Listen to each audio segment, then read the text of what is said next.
Hello, everyone, and thanks for joining us at the closing keynote at Security BSides.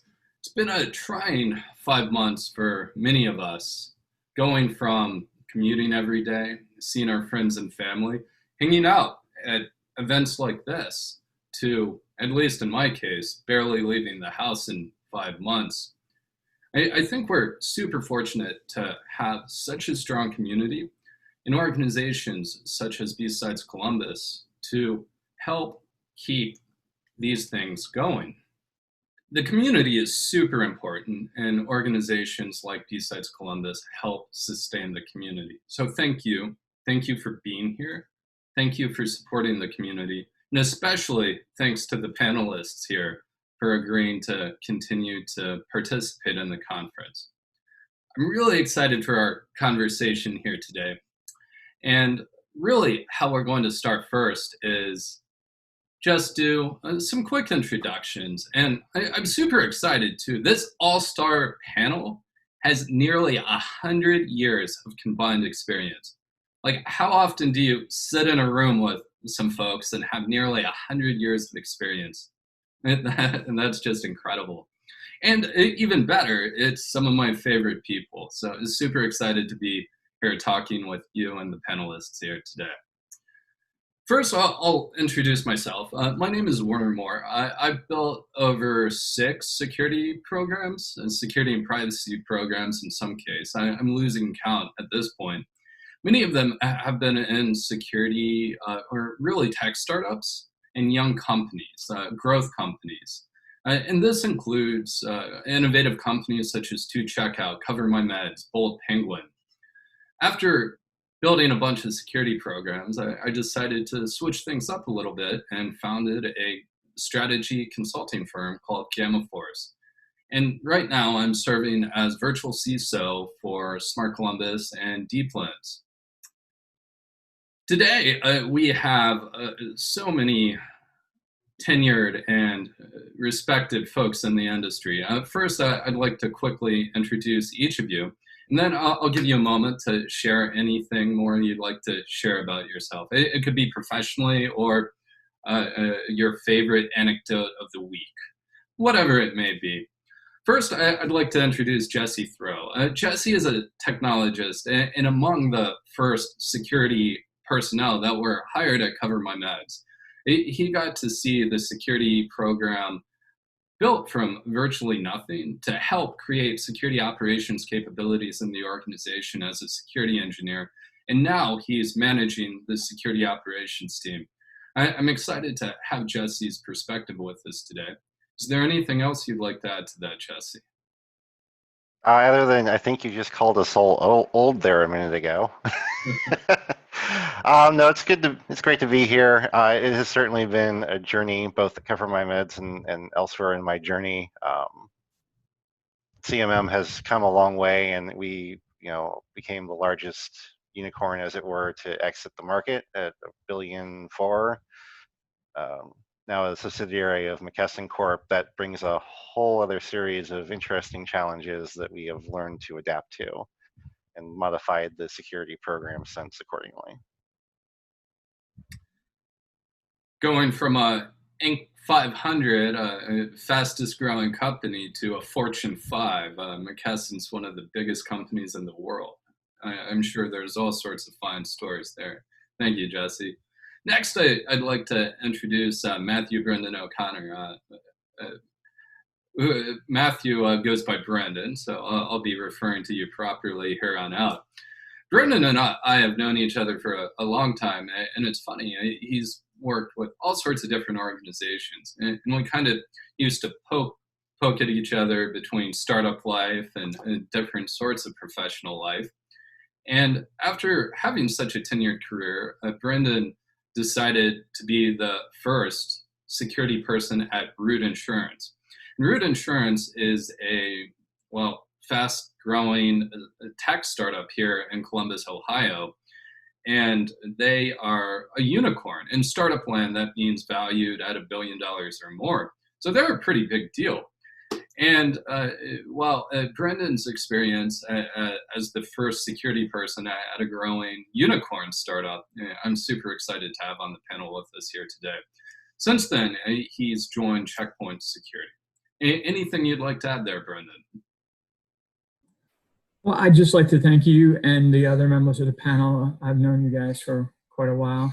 Jesse and I haven't crossed paths too much, but we definitely have crossed paths before. But it's good to see you and Shawn today, and happy to join the panel.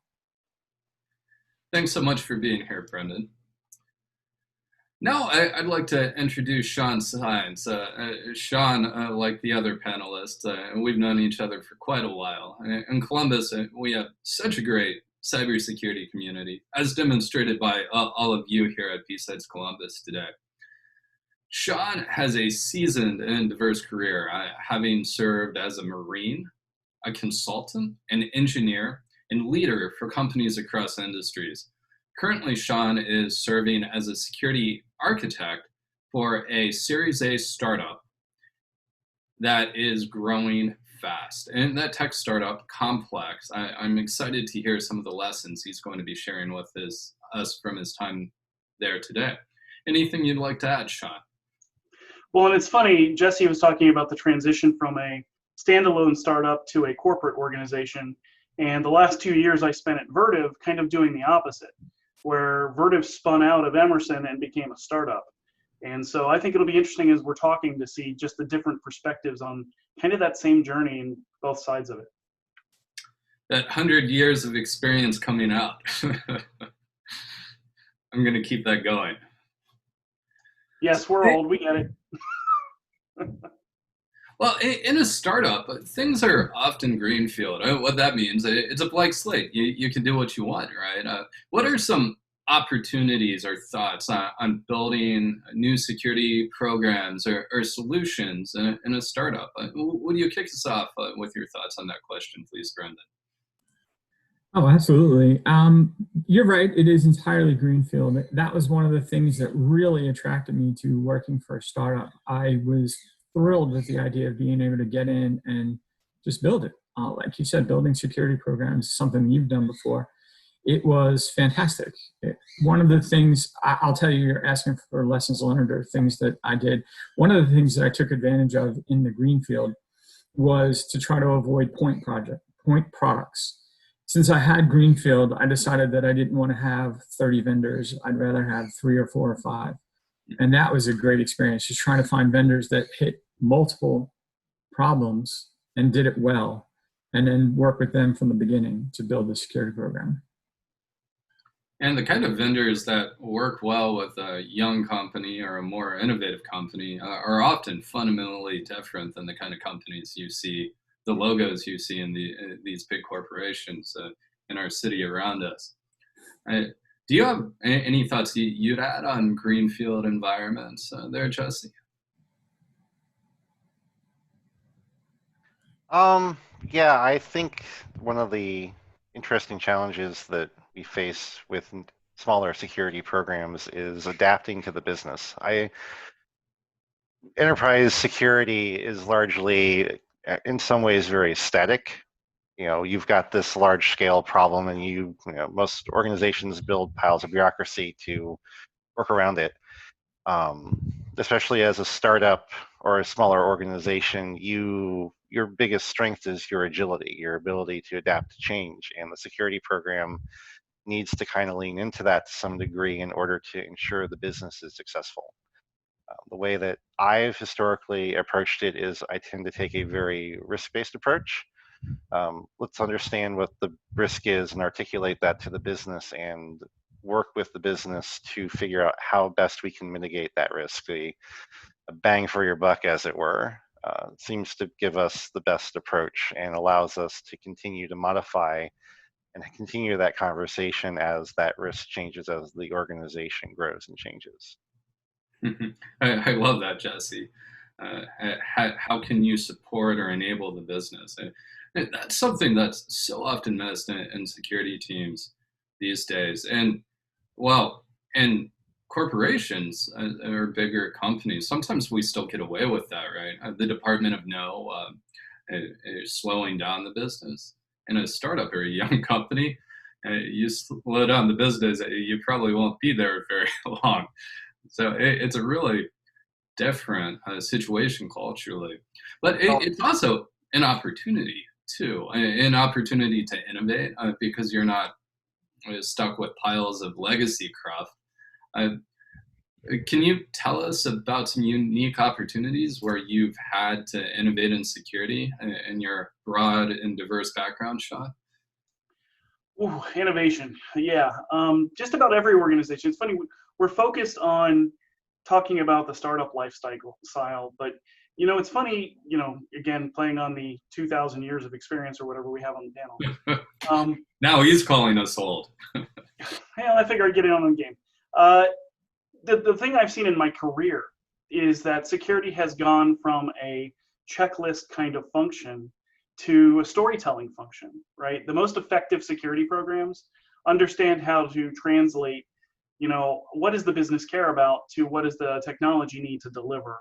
And, so what I've seen a lot of times when it comes to innovation is people finally learning that you can't just walk in and spout off a bunch of tools and expect people at the other side of the table to give you the money for them. And especially in startup land, right, where there isn't a huge bucket of money to spend on things that don't drive the profitability or the bottom line of that company in its critical stages of growth. Coming into a new company that's only in the startup and saying, I want to go out and, buy, QRadar, for instance, right? This huge, very, very versatile SIM package. You're going to drop a price tag on your founders, and they're probably going to look at you like you have seven eyes, right? And they're going to go, well, what is this going to do to make us more profitable? And if you don't adapt to that quickly, that's a very different change from being in the enterprise world where I have a $1.2 million security budget this year. What widget do I want to buy? And that mentality hopefully is also changing in the corporate world. And I have seen a change away from that kind of mindset. So that's where I see the biggest innovation is learning to be better communicators and to better understand what our companies do, because that's what a startup can teach you better than anybody else. I love that, because that's ultimately what a startup's doing, right? That's entrepreneurship. It's solving a problem that companies or people care enough about to pay you to solve it for them. If you're not solving their problem, you're not making money, and you won't be around much longer. Thoughts on security innovation, Jesse?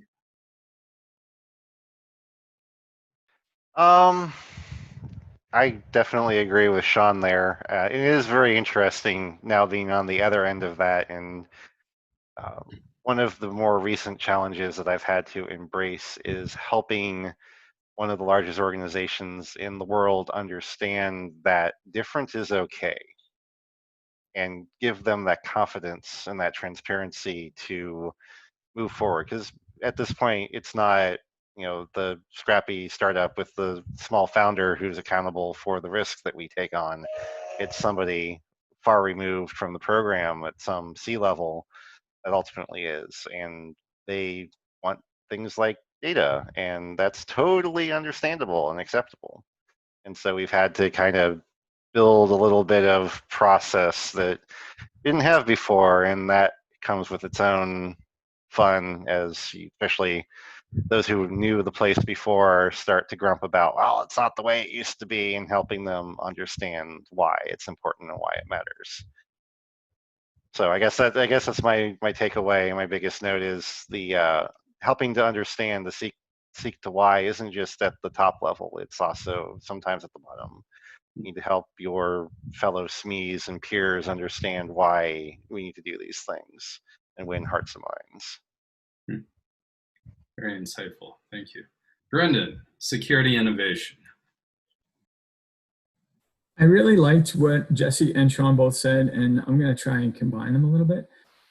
Shawn said stories are a great way to get security across and make it more holistic, and Jesse was talking about a risk-based approach.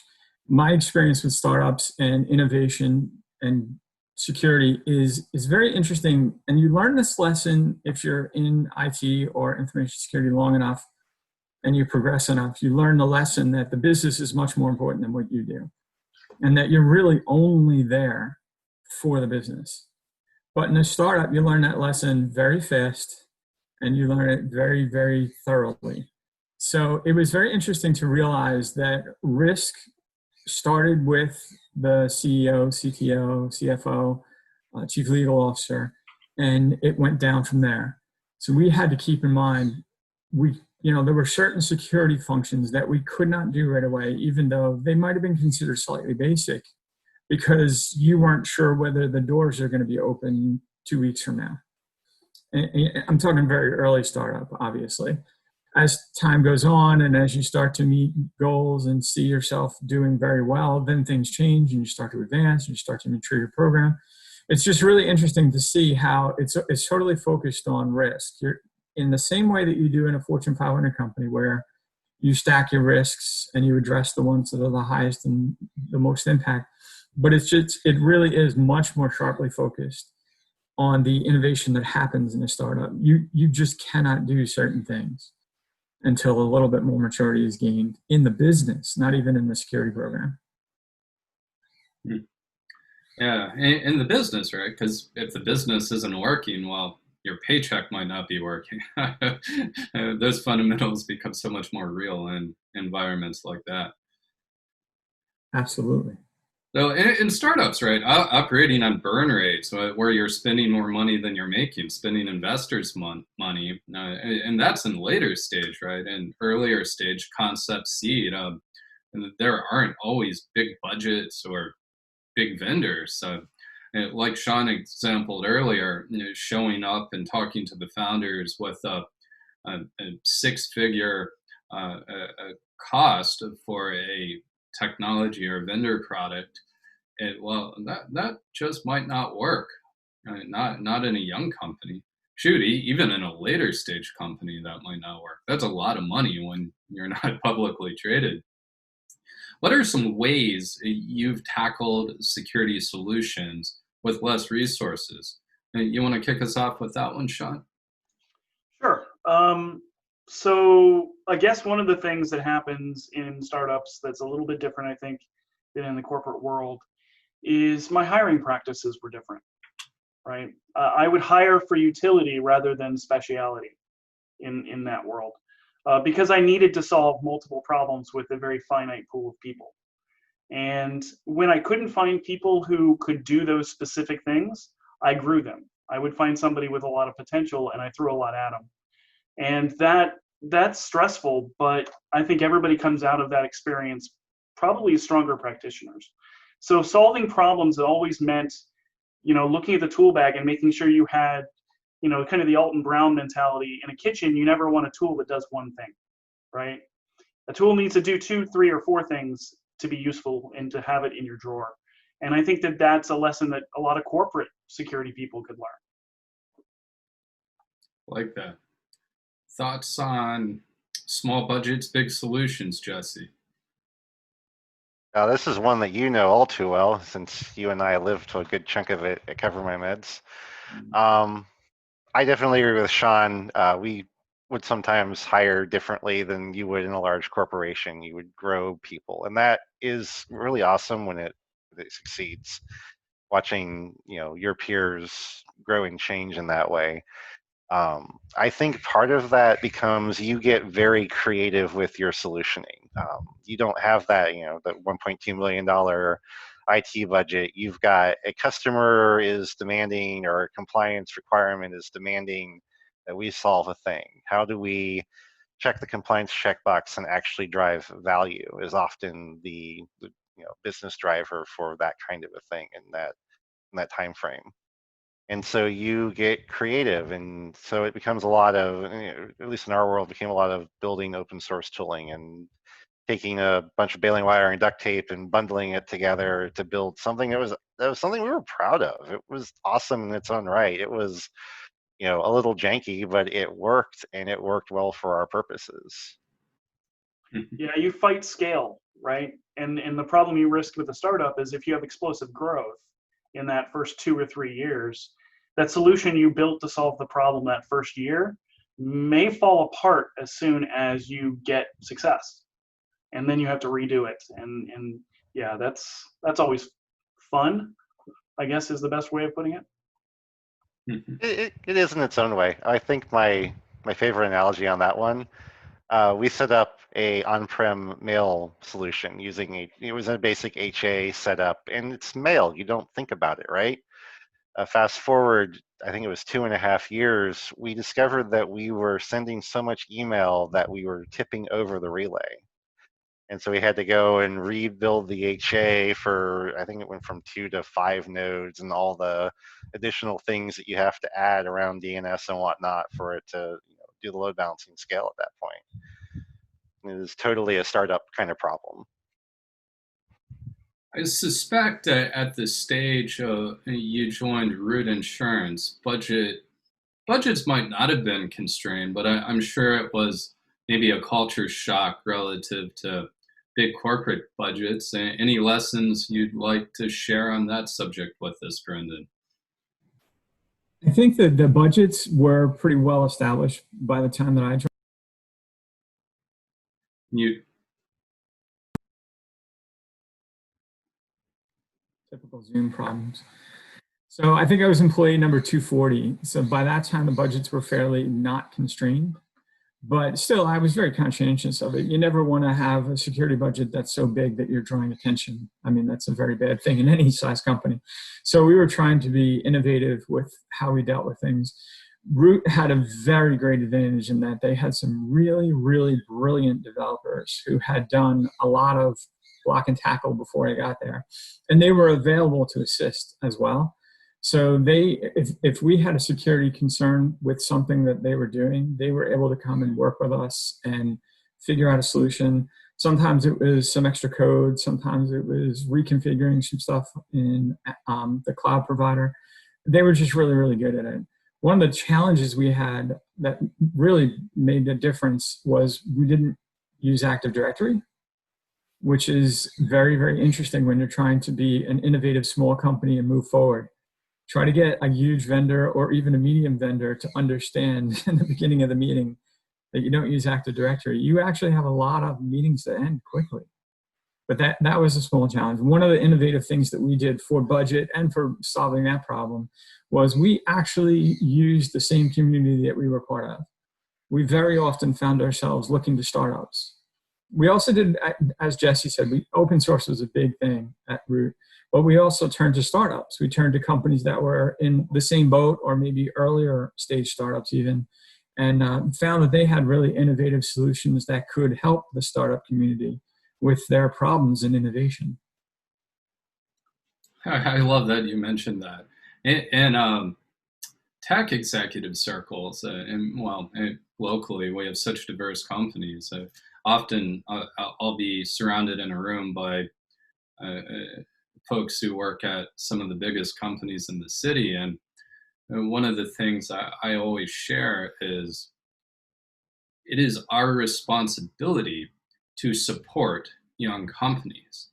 If we gripe about a lack of solutions or a lack of innovation, that solves that problem. And there are plenty of areas in our businesses that are lower risk where what would make a big impact with a young company and be a potentially competitive advantage for us would be a relative small drop in the budget bucket. So that is so true, Brendan. I think it is incumbent on us all to help support the larger ecosystem. Along those lines, we talked, Jesse brought this up, we talked about building things, growing people, and that is so very true. And I think those are universal lessons. And a lot of the young companies I worked with, Cover My Meds, we deeply held that value, growing people. But it's really different, right? In a lot of shops, it's how do we find this vendor to solve this problem? How do we support this solution that we bought? It's a common model. I'm sure most of us are familiar with it. In a young company, it's not only how do we solve this problem, but how do we do it best, more efficiently, best for us? And often that's a combination of building it, a combination of growing people. And I'd say like some of the coolest solutions I've seen built to solve real problems are in startups. Can you share with us, Jesse, some things you've built or problems you've solved using a different approach than just calling up a vendor and throwing money at them? So I think my best example, so my job before Cover My Meds, we were a pretty big Splunk shop. That was my primary goal. Task there was to build up the Splunk Enterprise Security Program. And when I transitioned to CMM, you didn't have the 7 digits to throw at Splunk, and that was the right call. But especially for a rapidly growing company, we couldn't hire people fast enough, so we needed something. And at the time I joined, it was Alien Vault, I believe, was the SIM that they had in place. It was barely able to keep up at that point with the Palo Alto logs, much less all the other things I wanted to add to it. So we went and looked at options. Hadoop was a little too heavy, was the other thing that I was kind of familiar with. So we found Elastic. And so we built an Elasticsearch cluster. And this was, mind you, the Elastic 1X days. 2.0 was like pre-beta. So it had its clunkiness. They've smoothed many of the edges out since then. But we built a nice, I think it was a 3 or 5 node cluster to be able to ingest at that scale all of our log data, and then all the effort spent to normalize it. And it was a fun project, but it was a lot of work, and we ended up throwing it all away for, I think it was like 3 years later when we bought Splunk. Yeah, there's a certain scale where it doesn't always make sense. That's for sure. It's always, there's been some vendor solutions where they cost so much, it got to a point where I'm like, I can build a team to build this for less than I'd pay you a year. I have literally told vendors that in the past, like, you cost too much, I can go hire an FTE. And I will do it too. Mm-hmm. Brendan, any build stories you have from your startup experience or otherwise, solutions you've solved by building things? Yeah, actually, it lends itself from what I was talking about before without having Active Directory. We had an identity access provider that we used, really great solution, but they work better, I guess you could say, with Active Directory. So we had a little bit of a hurdle, and the solutions that were built to make that work better. And it was homegrown. Guy on my team who was phenomenal. I don't want to mention his name, but he knows who he is if he's listening. He was really, really good with this solution. Mention his name. It's a compliment, unless he wouldn't like it. I don't know. Okay. Probably shouldn't. But yeah, he was really great at it. He developed the system, and it was getting kudos everywhere. It was essentially tied into HR. So when they hired and onboarded, role-based access controls, all the SaaS applications were granted right away.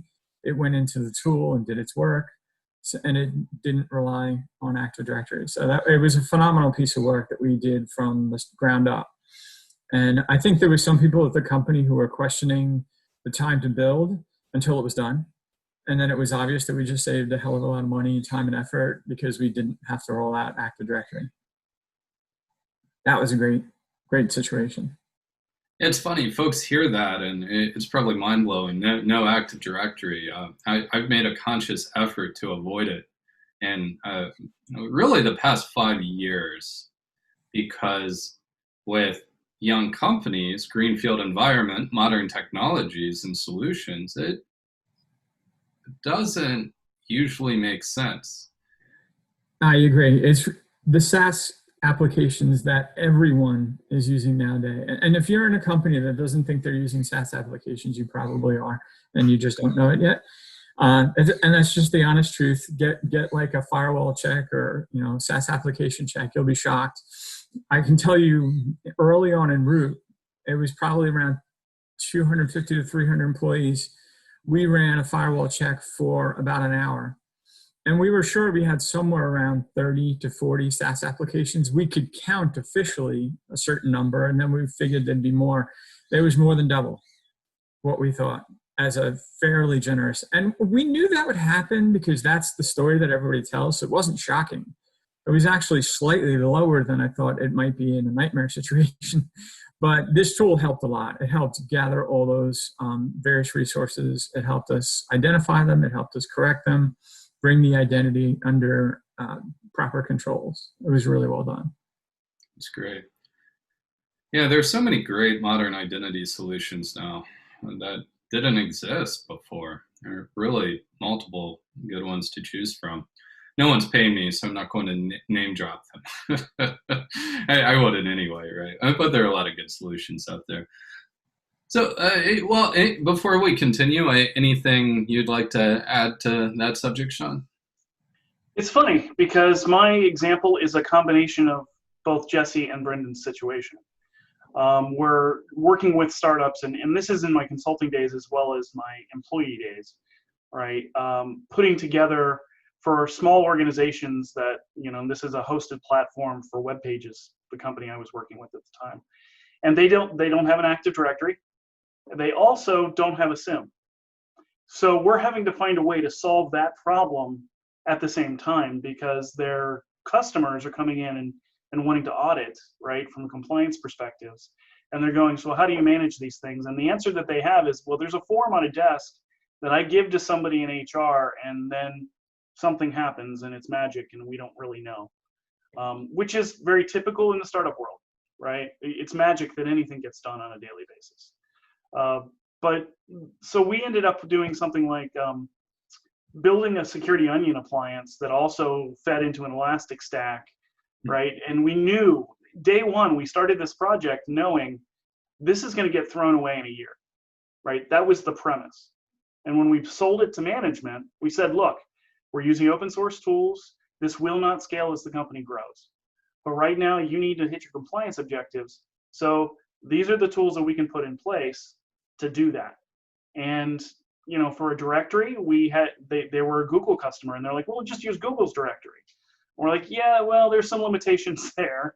And they were largely a Mac shop. So let's just add further complications to all of these pieces. And everybody's afraid of LDAP. So you're not ever going to have them stand up a Linux LDAP, especially when they've got exactly one security person that's not a consultant on staff, and they know they can't support it. So we had to be innovative, like Brendan said. We went and actually Brendan and I worked together on some of the investigations he was doing early on in his time at Root. But we ended up looking at a lot of the same kind of startups because, again, there's that need to feed back into startups when you're a startup. And we found, outside of the open source solution, we found a directory provider that, again, this is a 1 or 2 year solution. Expect that it's going to burn out its usefulness and just plan for it. And that was, again, the business conversation. Great thoughts. One thing I'll just mention quickly is I hear so often that Elk doesn't scale. I know a dude who took it to nearly a petabyte, so it scales. Maybe you can scale it or not, but it's a pretty sweet solution. There's a lot of good open source solutions out there that scale, but it requires a higher bar of engineering talent. So if that's not the kind of organization or team you're building, it might not be a good fit. Along those same lines, and we've been talking around this subject, what a lot of young companies over the past 5 or so years, many of them are cloud native, an internet connection with no physical infrastructure. How do you approach security differently in these cloud native environments? Shawn, kick us off on this. Well, that's easy. You put the onus of security on the application platform, and then you monitor and manage those controls. The idea of a coffee shop network is foreign to a traditional security person, right? And that your corporate network would be a coffee shop. But here we are every single day. We live in this situation right now. Even though there are a lot of corporations that are adopting solutions that can help with the remote work problem, we've effectively just created an entire workforce working from a coffee shop on a daily basis. And so the need to engineer controls at the application entrance, your authorization and identity platform becomes much more important than a lot of people probably thought it was. I love that. often in security, we don't make the distinction between product and operational responsibilities. I'm seeing more rumbling about product-centric CISO in the market lately. And it's always been innate to me, because if we're building a technology solution, be it an insurance platform supported by technology, or a prior authorization platform that's supported by technology, or AI and machine learning platform, well, it's entirely technology, right? Well, the features in the product that relate to security are so much more, well, maybe not more important, but as important as the operational stuff. Zoom had that lesson, right? Not so long ago. Many of us in the security field are familiar with all the security features that were quickly introduced as we became more reliant on video conferencing technologies. And it seems that in security, we're often playing catch up, right?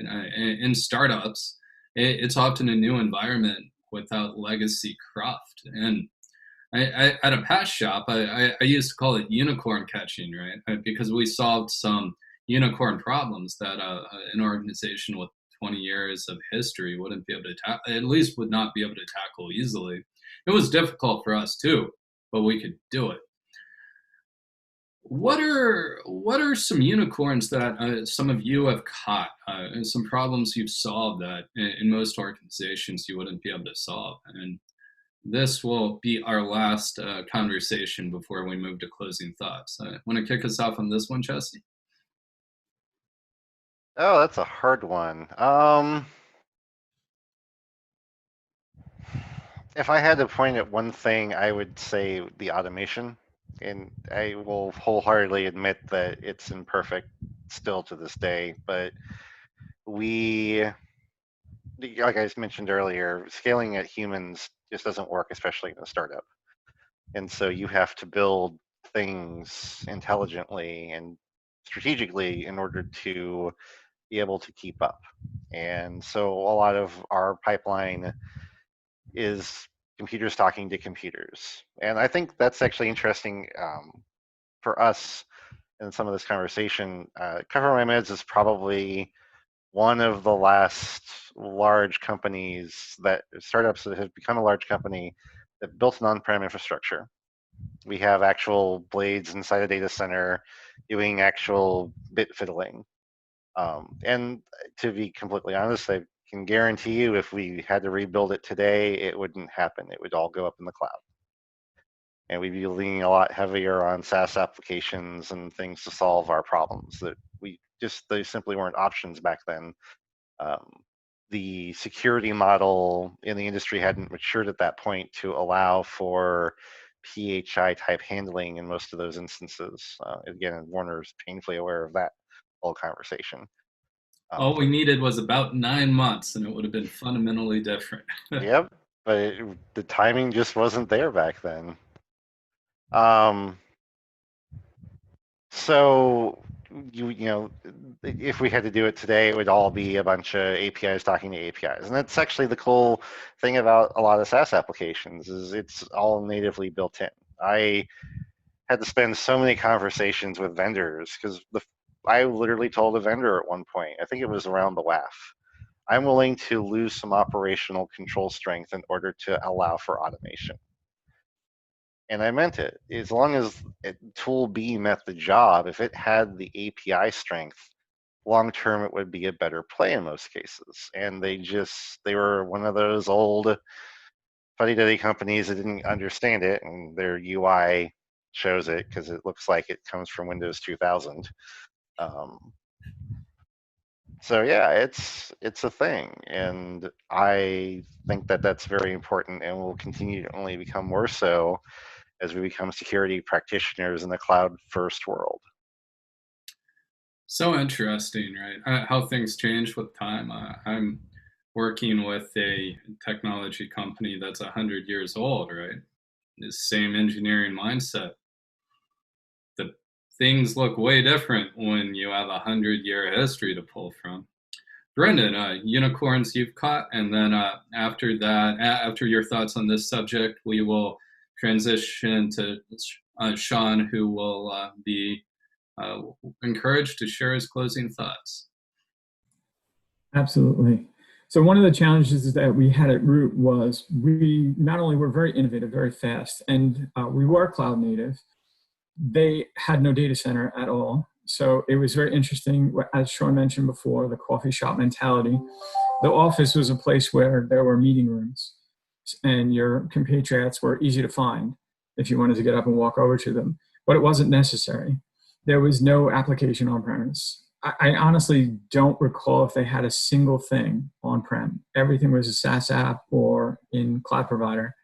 So one of the interesting problems that we had as a security team was, how do you secure that when the office isn't important, when the data center isn't important?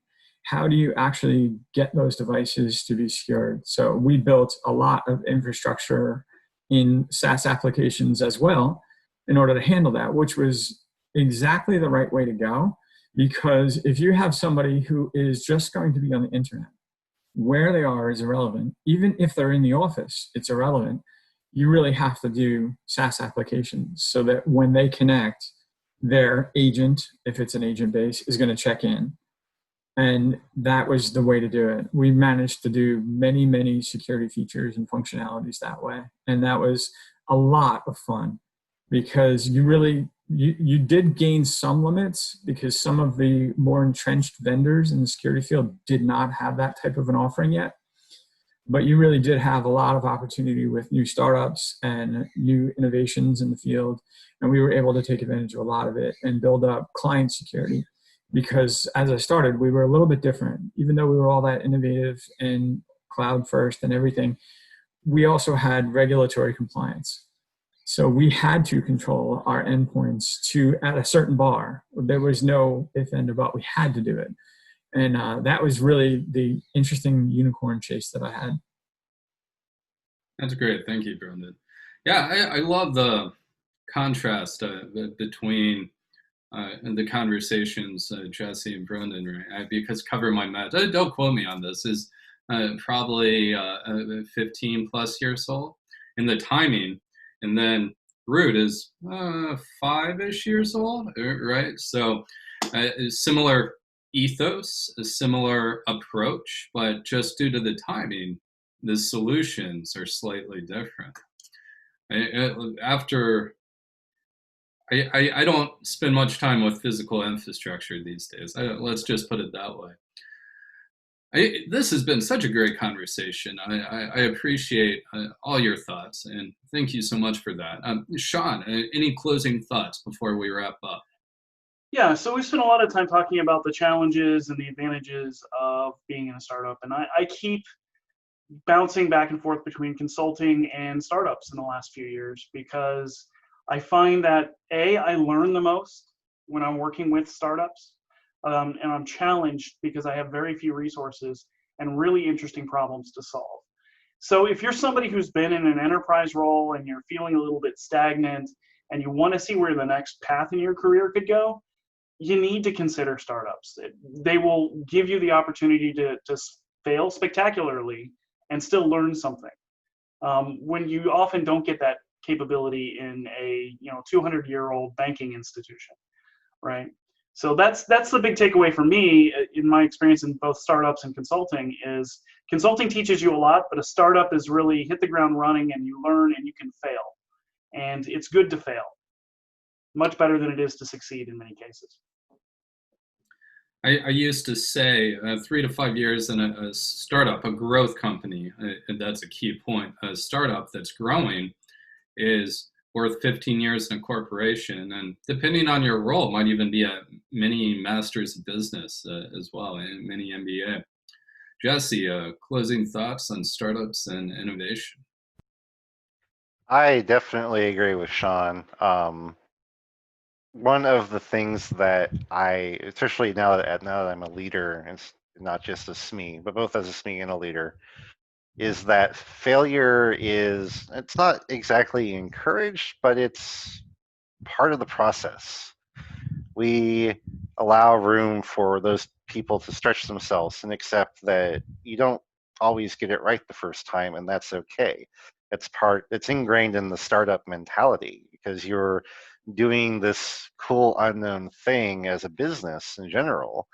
And part of that means that you have to build these spaces that in some cases there are no answers. Nobody's done the thing before, so there's no blueprint or guidebook or guru that you can go to and go, how do I do the thing? You're figuring it out as you go. Love that. Thank you, Jesse. Brendan, closing thoughts.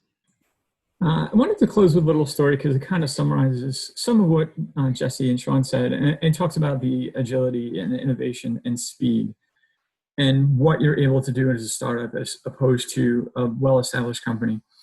When early on at Root, and this is purely coincidence, I was passing in a hallway and I heard somebody from customer service walk up to a programmer as they were passing each other, and they had a brief conversation about something in our app that the customer said, well, why don't you do this?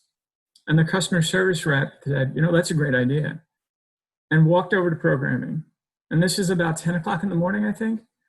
And just coincidentally, again, later on in the day, like 3:30 or 4 o'clock or something, those same two people crossed paths while I happened to be there. And he was telling her how it was deployed. So they were able, because, microservices and DevOps and just the speed of innovation, they were able to make the little piece of code change that they needed to do exactly what that customer suggested to improve the customer experience. They were able to do it really quickly, get it tested, get it pushed to production. I was amazed. I mean, that was like just very refreshing to see that turnaround, because if you've been in corporate America, if you've been in Fortune 500, sometimes that takes a proposition in a meeting, an approval, a ticket that has to go through a system. It has to be brought into testing for days, and there's another team that's going to test it. The way that it works nowadays with innovation is phenomenally fast, and it's a great thing to see. What a great story, Brendan. Speed of market, right? DevOps culture and practices, DevSecOps. If you're not embedding security into the automation practices, cross-functional teams, well, you might be falling behind as a business. Speed of market is worth so much. Bet that customer was happy, that paying customer, right? Yeah. If you don't have capabilities like that in your organizations, well, you might be at a disadvantage. Incredible conversation. Thank you all. We're going to hang out for another 10 minutes or so. This is recorded, and we're stopping our recording now. But fortunately, we're going to spend time with you live here at BSides Columbus. I just want to acknowledge our organizers, our volunteers, our speakers, our sponsors, all the people here who came together to put this conference on for you when they could have just given up. The people here in the community that are still going in this trying time deserve even more credit than before. So please thank these people and please support them, because it makes a big difference right now. Thanks so much. We'll chat live soon. Thank you.